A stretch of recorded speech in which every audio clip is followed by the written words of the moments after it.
Hello friends, शानदार ज़बरदस्त जिंदाबाद। आइए शुरू करते हैं एक बहुत ही अच्छी लाइन से। यूँ ज़मीन पर बैठ कर के वो आसमान देखता है, पंखों को खोल जमाना सिर्फ उड़ान देखता है। 12 जून को प्रीलिम्स का पेपर होने वाला, UP PCS prelims, Uttar Pradesh PCS prelims का पेपर होने वाला है 12 जून को। आइए उसके लिए कुछ करंट अफेयर देखते हैं। इन्वायरमेंट का पहला टॉपिक ये है कि पारे पर मिनीमाता अभिसमय। जो हमारा पारे पर मिनीमाता अभिसमय है, मिनीमाता कन्वेंशन ऑन मर्क्यूरी, इसका दो पार्ट में आयोजन हुआ था। इसका दो पार्ट में आयोजन हुआ था। पार्ट 1 ऑनलाइन हुआ था और पार्ट 2 बाली इंडोनेशिया में हुआ था। ये गैर बाध्यकारी है। काप 4 के पक्षकारों से वैश्विक स्तर पर हो रहे पारे के गैर कानूनी व्यापार से निपटने का आह्वान किया गया। इसका स्थापित वर्ष 2013 जिसे जापान में हस्ताक्षरित हुआ। भारत ने वर्ष 2014 में इस अभिसमय पर हस्ताक्षर किए। वर्ष 2018 में इसकी अभिपुष्टि की थी। इसका लागू वर्ष 2017 है। अब सेकेंड टॉपिक है world air quality report. World air quality report 2021 22 मार्च 2022 को स्विट्जरलैंड स्थित वायु गुणवत्ता प्रौद्योगिकी कंपनी IQ एयर द्वारा वर्ल्ड एयर क्वालिटी रिपोर्ट 2021 जारी की गई। वर्ल्ड एयर क्वालिटी रिपोर्ट 2021 117 देशों के पीएम पर्टिकुलर मैटर 2.5 आंकड़ों पर आधारित है। इसके शीर्ष 3 देश क्रमशः हैं, बांग्लादेश है, चाड है, पाकिस्तान है।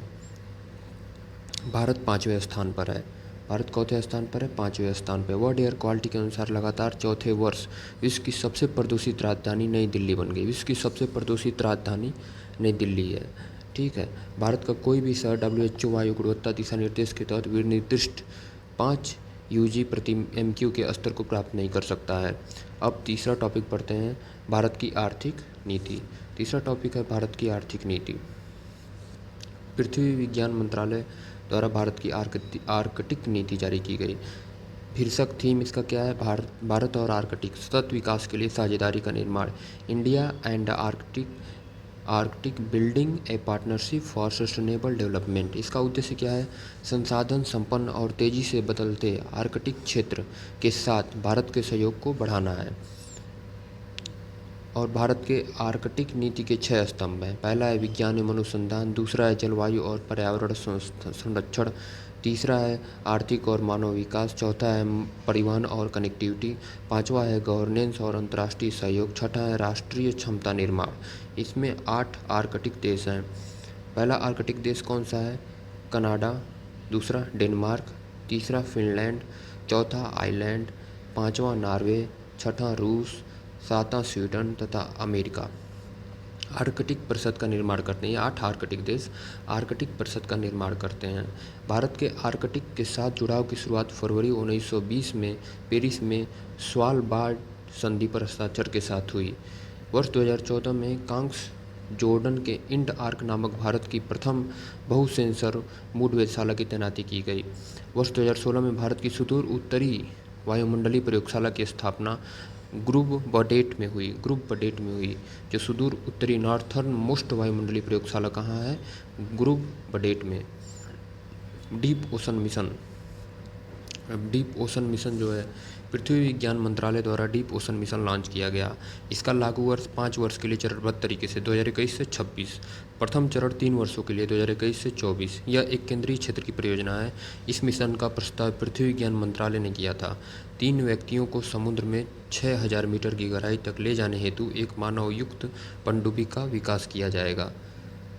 डीप ओशन मिशन और महासागरों संसाधनों के माध्यम से भारत का लक्ष्य $100 बिलियन से अधिक की ब्लू इकोनॉमी को प्राप्त करना है। इसरो के सहयोग से संचालित किया जाएगा। UN ने वर्ष 2021 से 30 को सतत विकास के लिए महासागर विज्ञान का दशक घोषित किया। ये क्वेश्चन इम्पॉर्टेंट है, ये आ सकता है कि सतत विकास के लिए महासागर विज्ञान का दशक कितने वर्षों को घोषित किया गया है दशक? तो 2021 से 2030 तक। अब भारत का प्रथम OECM स्थल, other effective area paste conservation measures, अन्य प्रभावित क्षेत्र आधारित संरक्षण उपाय, इसका फुल फॉर्म है। यह उन क्षेत्रों हेतु एक संरक्षण दर्जा है जो संरक्षित क्षेत्रों के बाहर प्रभावी रूप से जैव विविधता के यथास्थान संरक्षण में सफल रहते हैं। गुरुग्राम स्थित अरावली जैव विविधता पार्क इसके अंतर्गत शामिल किया गया है। यह दर्जा अंतर्राष्ट्रीय प्रकृति संरक्षण संघ द्वारा प्रदान किया गया है। आईसीएन द्वारा प्रदान किया गया है। यह पार्क गुरुग्राम नगर निगम तथा आईएम गुड़गांव का एक संयुक्त उद्यम है। यह पार्क एक बड़े कार्बन सिंक का कार्य करता है। अब नए भारतीय राम स्थल कुछ हैं, आइए उन्हें देखते हैं। विश्व आर्द्रभूमि दिवस के अवसर पर भारत की 2 नई आर्द्रभूमियों को अंतर्राष्ट्रीय महत्व की आर्द्रभूमियों की सूची में शामिल किया गया। पहला है खिजड़िया वन्यजीव अभयारण्य, दूसरा है बखीरा वन्यजीव अभयारण्य। 2 को शामिल किया गया। इसके साथ ही भारत में रामसर स्थलों की कुल संख्या 49 हो गई, जो दक्षिण एशिया में सबसे ज़्यादा है। खिजड़िया वन्यजीव अभयारण्य मीठे पानी की आर्द्रभूमि है। ये जामनगर जिला गुजरात में कच्छ की खाड़ी के तट के निकट स्थित है।